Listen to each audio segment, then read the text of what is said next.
Hello, welcome to another episode of Sports Talk. And wow, the Edmonton Oilers with a comeback like you've never seen before. Well, we've seen it, and we've seen it from the Oilers. They came back 3-0 last year from the series, and now 3-0 in the game. What a comeback, but I'm not going to lie, when they were up 4-3, I was hoping the Panthers scored just so they could get to overtime. Why is it always me that does the breakdown?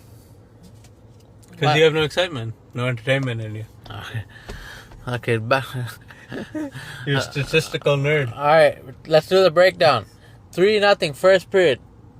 Alright, Florida Panthers. I left for a bit after the first period. I'm like, it's a blowout. There's no point in watching. Second period, I go on the score app. It was 3-1. 5 minutes later, I check again, 3-2. Then I had to rush back home. 3-3. They tied it up, the Oilers, in the second period. And then the third period, 4-3, Oilers pulled ahead.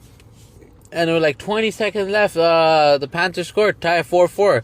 It's such an exciting game. One of the best hockey games I've seen in a long time. And yeah, Oilers always make a comeback. But they always, a lot of times they start off crap. They can't keep doing that, and expect to win.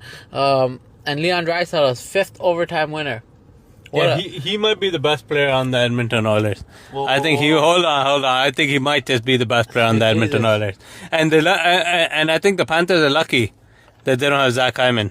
Yeah, for sure. I think the series Edmonton would have won for sure if they had Zach Hyman. I still think Edmonton might win. You never know. I'm going for Edmonton, but let's see. Yeah, so Zach Hyman was a crucial player, of course, everyone knows that. Since 2022, like I said, you're talking about stats, he had the second most points in all of NHL players in playoffs. Second most. I think only behind Draisaitl or McDavid, one of them. They're all top 3. Yeah. But he was number 2 in between one of those two. So they have 3 of the best players since 2022 in playoffs. Of course, they had a good chance to win if he was playing. It's like missing out Draisaitl or McDavid at that point. Yeah. And he's a physical player, two-way player, great player. Leafs messed up on him. Leafs messed up by letting him go. Yeah. Yeah. That's the thing. Everyone that leaves the Toronto Maple Leafs flourishes, as I said. We talked about this before. Everyone that leaves just flourishes. And Zach Hyman has flourished.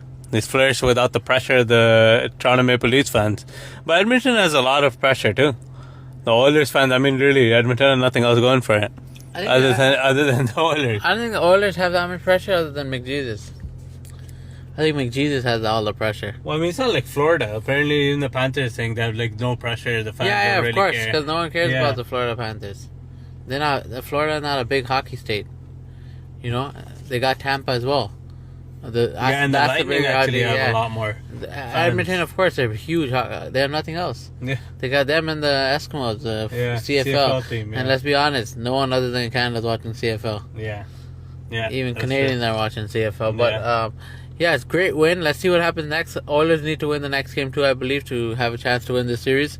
They need to go up 3-2, and they're going back to Edmonton, tied series. Yeah, it's an excellent way to head back home, and I think they can win this series. I really do. First, I was thinking Florida was going to win for sure. I was rooting for Edmonton, but I think Edmonton might be able to pull this off. But like you said, I do believe they need to go up 3-2.